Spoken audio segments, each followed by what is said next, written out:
할렐루야. 우리는 지금 예수님의 순환을 묵상하고 있는 사순절 절기를 보내고 있습니다. 이 사순절 절기는 그 제수요일이라고 알려지고 있는 성수요일부터 부활절까지 46일여간을 걸친 기간을 말합니다. 46일 가운데 주일이 6번 있어요. 그 주일은 빼고 40일여간을 사순절이라 이러면서 그 기간에는 주님의 고난을 묵상을 하고 우리가 회개할 바를 회개하고 또 기도할 바를 기도하고 남들을 돕고 자선을 베풀고 구제하는 일정으로 지내 내려오고 있습니다. 주 60년부터 70년여간 초대교회 때부터 이 사순절 절기를 지켜왔다고 합니다. 그런데 예수님의 순환을 묵상하려고 그러면 예수님의 공생애를 먼저 좀 생각을 해 보아야 되지 않겠습니까? 예수님의 공생애는 광야에서 40일 동안 금식 기도하는 걸로 시작이 되고 있습니다. 그런데 잘 이해가 안 되는 것은 40일 동안 금식 기도하신 다음에 마귀로부터 시험을 받았다는 얘기입니다.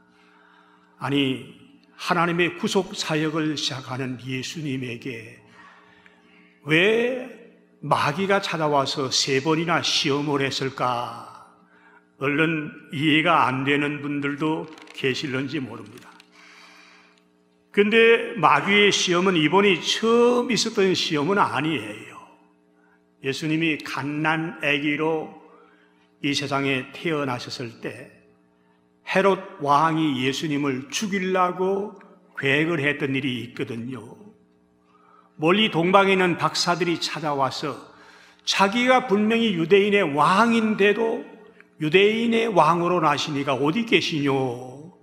자기 말고 다른 왕이 있다는 얘기를 듣고 얼마나 충격을 받았는지 모릅니다. 아, 그래서 이거 안 되겠구나. 이 아기를 없애야겠다. 그런 계획을 세웠던 일이 있지요. 마태복음에 나오는 얘기입니다. 그때 우리 하나님께서는 어린 아기 예수님 또 마리아 요셉을 멀리 애굽 땅으로 피난을 보내게 하셔서 그 시험에서 벗어나게 해 주십니다. 오늘 본격적으로 공적인 생애를 시작하려고 하는 그 무렵에 또 다른 시험이 기다리고 있지요. 마귀들은 아주 집요하게 하나님의 사역을 방해하기 위해서 발부등을 치고 있어요. 지금도 그런 일들이 우리들에게도 있거든요. 저는 이제 목회를 하다 보니까 하나님의 일을 하려고 그러는 사람들에게 눈에 보이지 않는 방해하는 세력이 있다는 사실을 많이 보아서 알고 있습니다. 자, 선교사로 헌신하기 위해서 내가 선교지로 가야 되겠다. 그런 사람들에게도 마귀가 공격을 해 들어옵니다. 어떻게 하든지 선교 사역을 방해하려고 발버둥을 치거든요. 그래서 선교지에 못 가게 만들어요. 지금 우리가 돕고 있는 그 아프리카 케냐에 있는 김낙형 선교사님 본래 성악을 전공한 사람이에요. 그런데 단기 선교를 아프리카 쪽으로 몇 번 간 다음에 이 지역에 어린애들이 찬송가를 부를 줄 모르고 곡조가 없기 때문에 내가 음악 선교사로 가서 헌신하면서 저들에게 음악을 가르쳐주고 노래를 잘 부르는 애들입니다. 근데 찬송을 모르기 때문에 찬송을 가르쳐주면서 헌신해야겠다는 이런 다짐을 가지고 나머지 생에 선교사로 살아가기로 작정을 하셨습니다. 그래서 음악대학 교수직도 내려놓고 찬양대 지휘자 자리도 다 내려놓았습니다. 그 부인 오정열 집사님 저희 교회 일부 찬양대 지휘를 하지 않았습니까? 근데 가기 전에 한국에서 신체 검사를 했는데 갑상선에 암세포가 있다는 청천벽력 같은 소리를 들었습니다. 이 갑상선에 암세포가 번지게 되면 말을 잘 못하거든요. 더더군다나 노래를 해야 되고 찬송을 가르칠 성악가에게는 치명적인 타격이 되거든요. 그런데 기도하는 가운데 수술을 받고 치료를 받고 약을 잡수시고 지금 아프리카의 케냐에 가서 사역을 감당을 하고 있어요. 사탄 마귀가 선교지에 나가지 못하도록 얼마나 방해를 했는지 몰라요. 제가 이제 신학교에 다니고 있을 때 그 켄터키 지역에 있는 그 요금 선교사님이, 그분 공군 이제 중령으로 제대하고 나서 선교사님으로 한국에 오셔서 활동하기로 약속을 하셨습니다. 그리고 제가 다니고 있는 신학교에 와서 교수 요원으로 계시면서 학생들을 가르치기로 다 약정을 하고 준비 과정을 거치고 있었는데 준비하는 과정에 큰 교통사고가 나게 됩니다. 근데 사모님이 얼마나 많이 다쳤는지 꼼짝할 수 없는 지경에 놓이고 말았거든요. 걸음도 못 걸어요. 비행기도 탈 수 없어요. 근데 그 요금 선교사님이 아주 신실한 분인데 하나님과 더불어 내가 약속을 했고 또 한국 성도들과 약속을 했는데 내가 여기서 지연을 한다든지 포기를 한다 그러면 그 한국 성도들이 나를 뭐라고 바라보겠느냐 이러면서 무리하게 사모님을 침대에 눕혀가지고 비행기를 태워서 한국 땅에 도착을 했어요. 제가 직접 눈으로 보았거든요. 얼마나 감동을 받았는지 모릅니다. 야, 그래. 웬만한 가정적인 형편으로 본다 그러면요, 한국 땅에 못 나올 만한 그런 형편입니다만은 그래도 그걸 극복하고 한국 땅에 와서 사모님이 연대병원에서 한동안 고생을 하면서 치료를 받았었습니다. 이렇게 생활하는 걸 보면서 아하, 선교사역으로 봉사하고 하나님 섬기려고 그러면 꼭 방해하는 세력들이 있구나. 선교사역뿐만 아니에요. 하나님의 일을 하려고 그러면요, 하나님의 일을 해나가려고 그런 과정 속에서도 마귀의 시험이 따라와요. 지금 저희 교회도 직분자들 선임을 하고 지금 매주일마다 훈련을 시키고 있는데 제가 첫 시간에 가서 그런 말씀을 드렸습니다. 여러분들 기도 많이 하셔야 됩니다.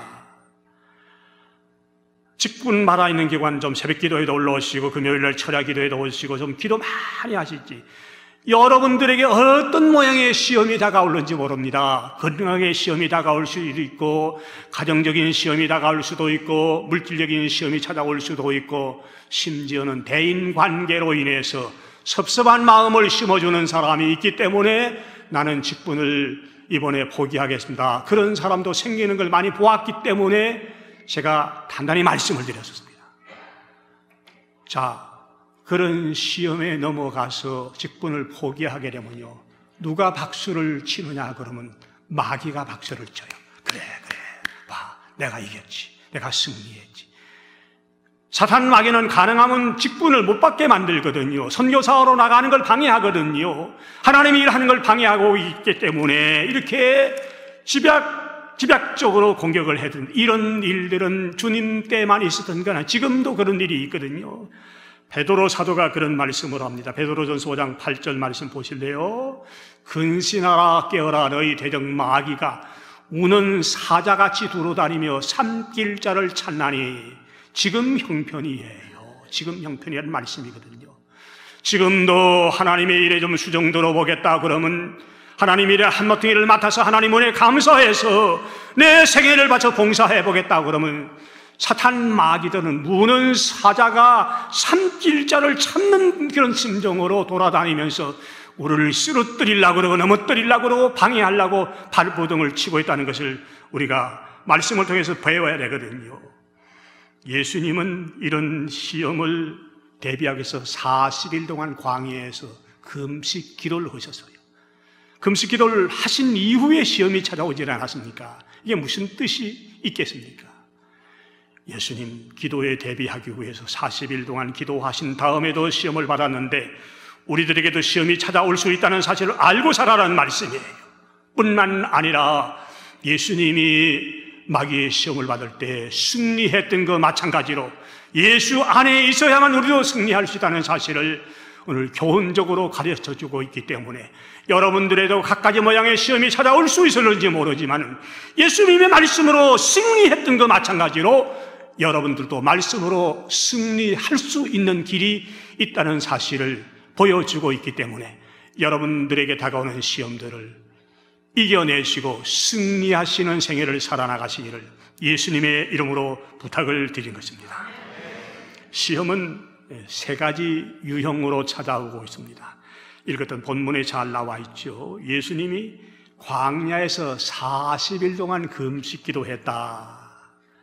이 쉬운 기도가 아닙니다. 생명을 내놓는 기도이거든요. 저는 목회하면서 40일 금식 기도 해본 일이 없어요.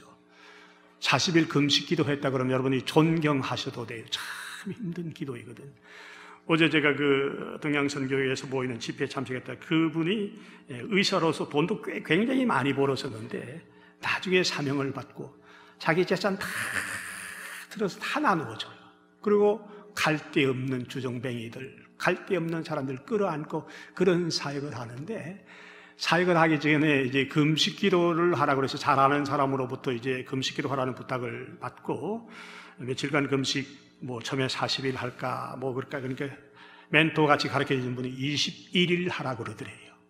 21일 금식 기도를 해 나가는 도중에 18일 만에 그분의 간증인데 어떤 할머니 한 분이 올라와서 자기 뺨을 자꾸 이렇게 쓰다듬더래요. 아유, 우리 큰아들 닮았다, 큰아들 닮았다. 자꾸 쓰다듬더래요. 하도 그래서 아유, 우리 아들은 미국에 가서 박사학위 받고 또 며느리도 박사가 되었는데, 그러면서 신세 타령을 하면서 아들이 아마 미국에서 교수가 되는 모양인데 모르는데 어머니를 그냥 팽개놓쳤는지 그렇게 신세 타령을 하면서 그러면서 여기 치마에서 부지럭부지럭 떡을 꺼내가지고 먹으라고 그러더래요. 그래서 지금 자기가 금식기도 하는 도중이질 않습니까? 18일째 그랬다 그러니까 사열 있으면 21일째 오는데, 근데 기도하는 가운데 이 할머니가 자기가 주는 떡을 안 먹으면 시험에 들 것 같아서 떡을 하나 찍어서 먹었대요. 근데 자기에게 기도하라고 가르친 집사님이 보고 와서 호통을 치면서 무슨 짓거리냐고, 깜깜한 밤에서 방에 들어서 할머니하고 뭘 하느냐고 그런다. 야단을 치고 그런 일을 하면서 자기는 18일 만에 기도를 준비했다. 이제 어제 그렇게 간증하는 말씀드렸는데, 이게 무슨 말씀인고 하면 40일 기도가 그렇게 쉬운 게 아닙니다. 40일 동안 금식 기도했기 때문에 예수님이 얼마나 시장하시겠어요. 지금 생각을 좀 해보세요. 마귀는 영악하기 때문에요. 이런 걸 알고 먹는 문제로 시험을 하기 시작을 합니다.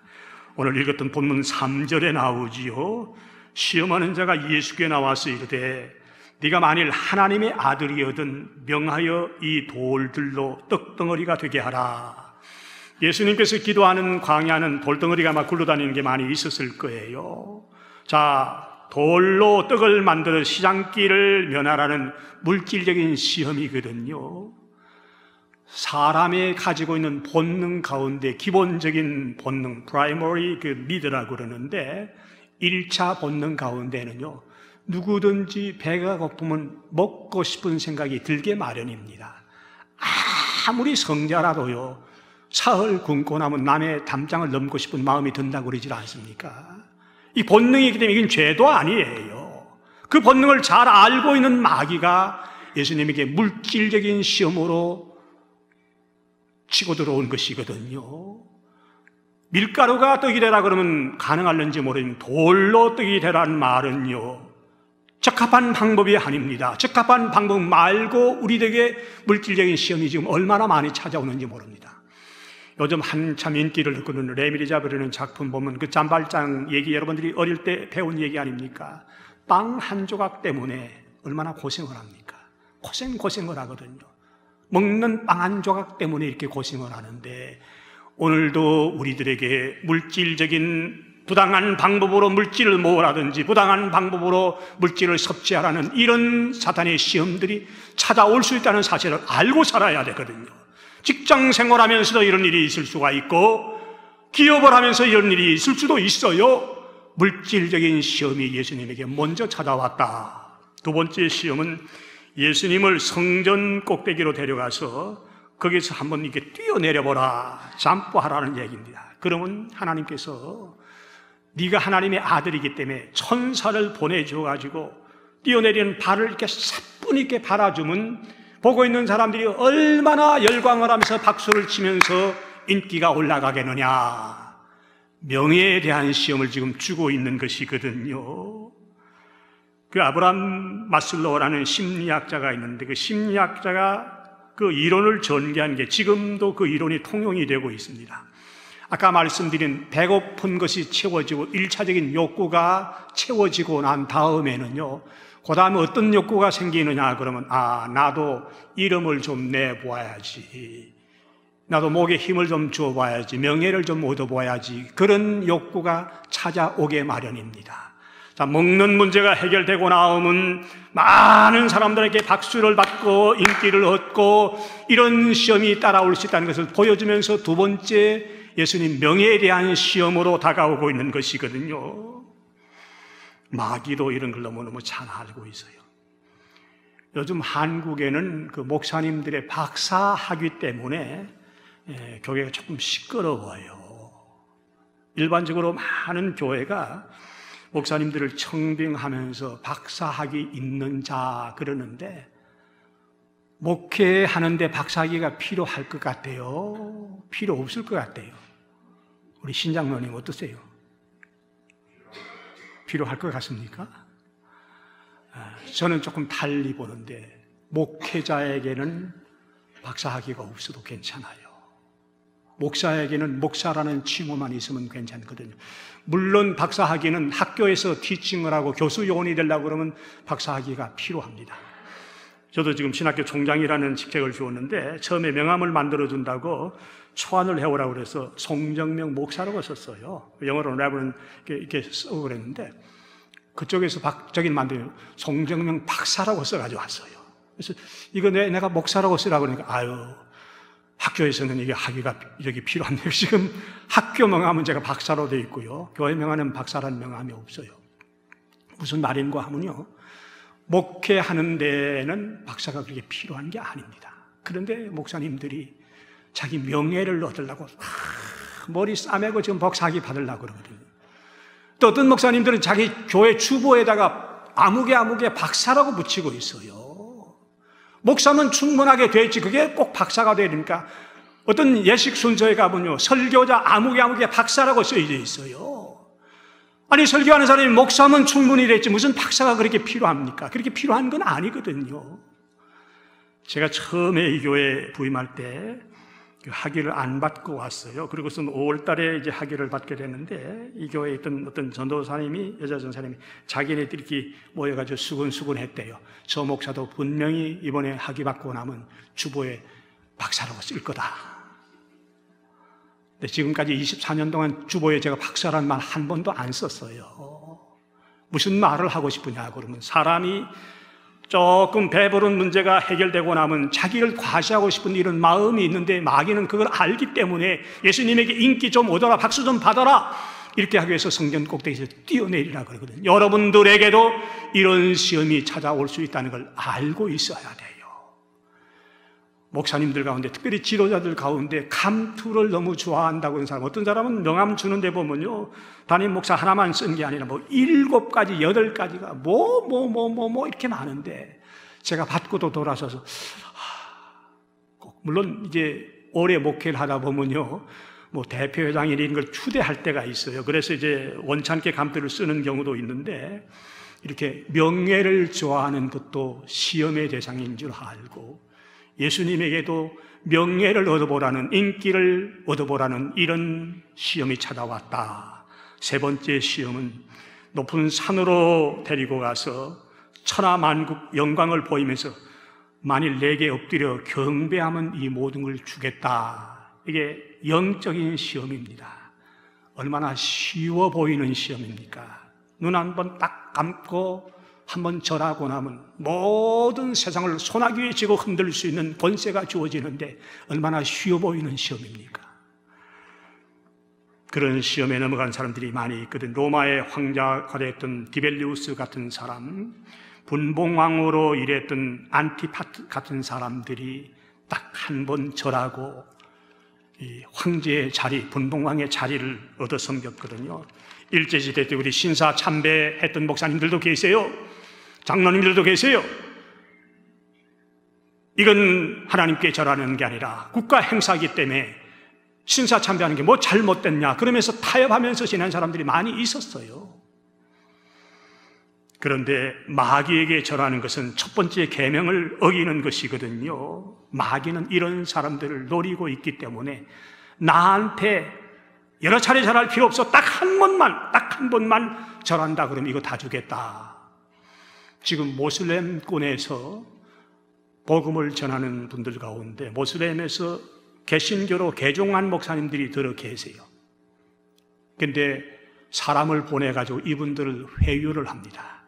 당신이 기독교 신앙을 버리고 모슬렘으로 다시 돌아오게 되면 당신 좋은 자리 보장해 주겠다. 편안하게 해주겠다. 그래서 그 회유에 넘어간 목사들도 있고요. 순교할 각오로 절대로 나는 모슬렘으로 다시 넘어가지 않는다. 그러다가 순교한 분도 있고 지금 어려움 당하는 분들도 계세요. 터키에서 사역을 하고 있는 우리 김진영 선교사님이 이메일을 자주 보내주는데 어떤 선교사님은 그래서 순교의 제물로 살아졌다. 기도해달라. 지금도 옥중에 갇혀 있는 사람이 있다. 기도해달라. 이런 이메일이 많이 오고 있는데 미국 같은 지역에서는 우리들에게 그런 시험이 없을는지 모르지만은 하나님 외에 다른 걸 섬기고 하나님 외에 다른 것에게 경배하는 것은 영적으로 넘어간다는 사실을 기억하면서 예수님이 시험들을 이겨내시질 않습니까? 예수님이 시험 이긴 걸 보면요, 다른 게 아니라 툴을 말씀으로 활용을 하셨습니다. 다시 본문으로 돌아가 볼까요? 첫 번째, 돌로 떡을 만들어 먹으라는 그 말씀에는 신명기 8장 3절 말씀으로 그 마귀의 시험을 대처해 나갑니다. 신명기 8장 3절에 보면 사람이 떡으로만 살 것이 아니요 여호와 입에서 나오는 모든 말씀으로 사는 줄을 네가 알게 하려 하심이니라. 사람들에게 떡이 필요하다는 걸 예수님 인정하셨어요. 우리가 육신을 유지하려고 그러면 빵 있어야 되지 않습니까? 오늘 아침 오시면 여러분 밥을 잡수든지 떡을 잡수든지 빵을 드시고 오셨을 거예요. 굶고 나오신 분은 안 계실 거예요. 이게 필요한 건 사실입니다.